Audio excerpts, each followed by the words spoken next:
Welcome back to Awaken America. Thank you for tuning back in to my channel, and for the ones that are new here, please consider subscribing. Also, I would appreciate if you can like this video to show some support. So, yesterday was Trump and Biden debate. If you'd like to share your thoughts in the comments below, or just post Trump 2024. But let's get right into it.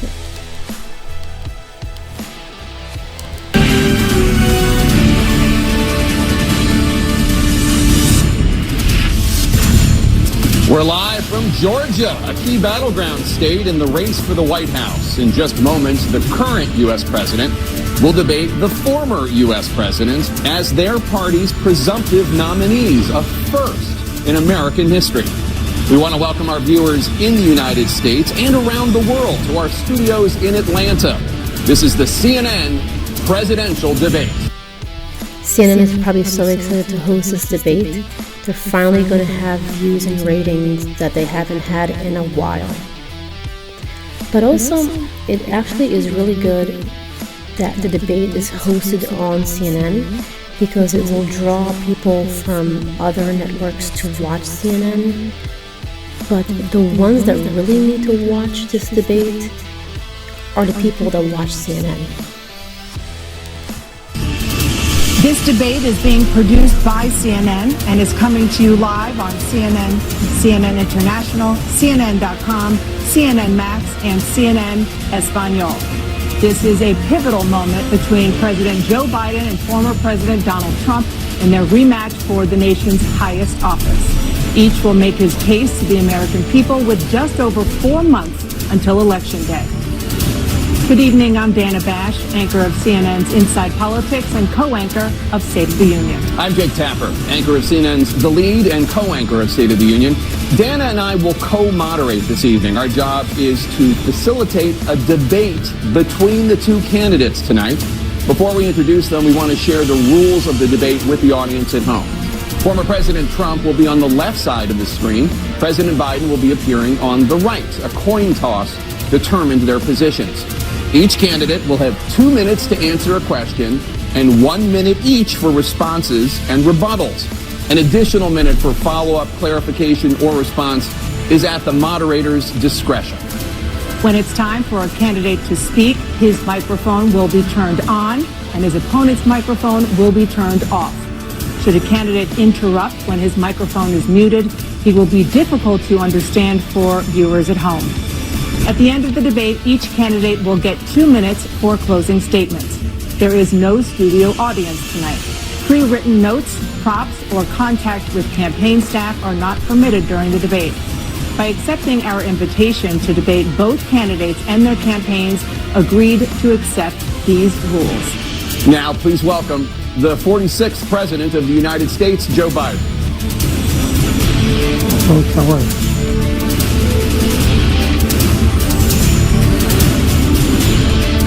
Great to be here. Thank you. And please welcome the 45th President of the United States, Donald Trump. And the 47th.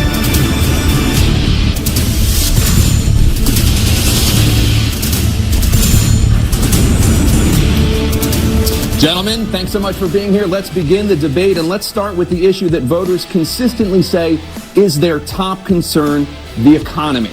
President Biden, inflation has slowed, but prices remain high. Since you took office, the price of essentials has increased.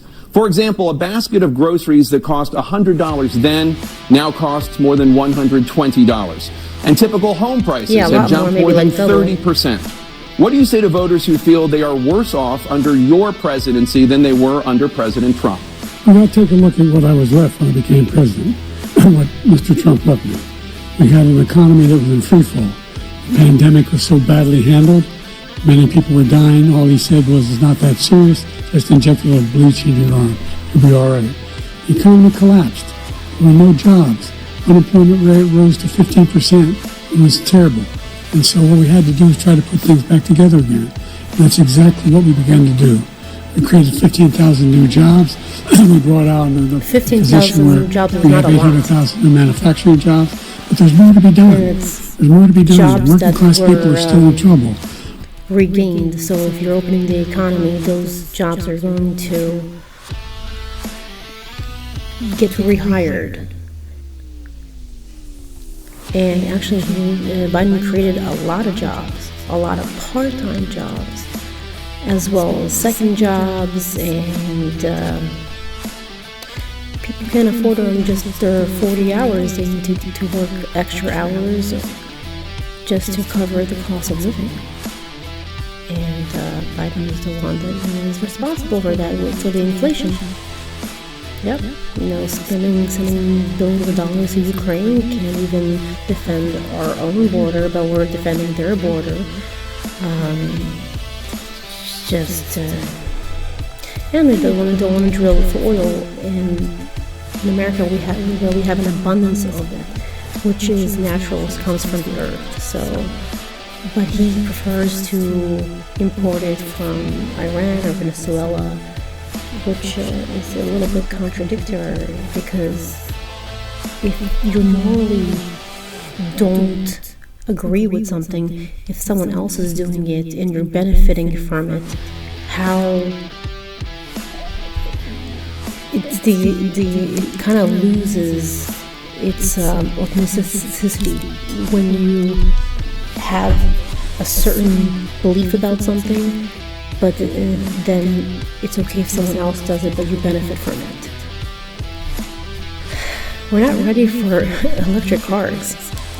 I come from Scranton, Pennsylvania. I come of households where the kitchen table, if things weren't able to be met during the month, it was a problem. The price of eggs, the price of gas, the price of housing, the price of a whole range of things. That's why I'm working so hard to make sure I deal with those problems. And we're going to... At least he is willing to admit that he's the cause of all this. So he's saying that he's aware of how it feels to be in this situation. So why are you inflicting that on Americans by not drilling and lowering the cost of gas, as well as lowering the cost of transportation? So the trucks that are transporting the groceries and the goods, so if the transportation cost was lower, then the cost for the goods will be lower as well. And everything, the whole economy will stabilize if we just drill, baby, drill. Trump understands this. Make sure that we reduce the price of housing. We're going to make sure we build 2 million new units. We're going to make sure we cap rents so corporate greed can't take over. The combination that I was left with in corporate greed is the reason why we're in this problem right now. In addition to that, we're in a situation where if you take a look at all that was done in his administration, he didn't do much at all. By the time he left, things were in chaos. Literally chaos. Well, and your administration has done too much. You're saying capping the cost of rent, which under Biden's administration, the cost of rent has nearly doubled. So you can say all the things that you want to do, but actions speak louder than words. So the economy under Biden, what is his excuse now? It's been 4 years and it's not improving. It's actually getting worse. And so we put things back together. We created, I said, those jobs. We make sure we had a situation where we brought down the price of prescription drugs, which is a major issue for many people, to $15 for an insulin shot as opposed to $400. No senior has to pay more than $200 for any drug, all the drugs they conclude beginning next year. And the situation is and we're going to make that available to everybody, to all Americans. So we're working to bring down the price around the kitchen table, and that's what we're going to get done. Thank you. President Trump? We have the greatest economy in the history of our country. We have never done so well. Everybody was amazed by it. Other countries were copying us. We got hit with COVID, and when we did, we spent the money necessary so we wouldn't end up in a Great Depression, the likes of which we had in 1929. by the time we finished. So we did a great job. We got a lot of credit for the economy, a lot of credit for the military, and no wars and so many other things. Everything was rocking good. But the thing we never got the credit for, and we should have, is getting us out of that COVID mess. He created mandates that was a disaster for our country. But other than that, we had given them back a country where the stock market actually was higher than pre-COVID. Actually, the way the handling of the pandemic, the COVID situation, was more regulations that were the ideas of the Democrats. So locking down the country, closing schools, closing businesses, which caused permanent close of small businesses. They wanted to do anything to destroy the economy and for it to be blamed on Trump. So they were behind this whole thing, not to mention that also COVID was predetermined and pre-planned years before, and they knew to unleash this right before the election. So, and they do this all the time. Now they're actually bringing in all these illegals coming into our country, which are going to be potential Biden voters. They need to rig the election one way or another, and hopefully we'll find a way to, I don't know if Trump says too big to rig, but we're going to need a little bit more than that to secure the election, because they're going to do anything and everything to rig it. And nobody thought that was even possible. The only jobs he created are for illegal immigrants and bounce back jobs, a bounce back from the COVID. He has not done a good... Actually, that is also true. Yeah, he created more jobs for illegals, people coming from Mexico and all kinds of different countries, that they just get paid cash and they're not on the books, and they're taking actually jobs from union, and that's why union people are actually pro-Trump right now because of that, because they're losing their jobs for illegals are taking their jobs. It's like the South Park episode. They took their jobs. That is like from there. Good job. He's done a poor job, and inflation's killing our country. It is absolutely killing us. Thank you, President Biden. Well, look, the greatest economy in the world. He's the only one who thinks that, I think. I don't know anybody else who thinks that he had the greatest economy in the world. Many think that also, like statistically. You gotta look at the statistics, not just like who thinks what. And, the fact of the matter is that we found ourselves in a situation where his economy, he rewarded the wealthy. He had the largest tax cut in American history, $2 trillion. He raised a deficit larger than any president has in any one term. He's the only president other than Herbert Hoover who's lost more jobs than he had when he began, since Herbert Hoover. The idea that he did...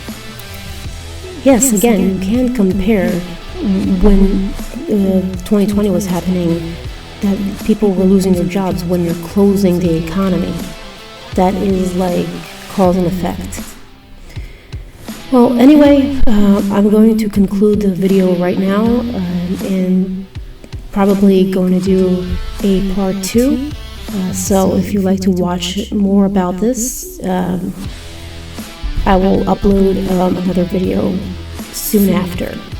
So thank you very much for watching. Please let me know your thoughts in the comments.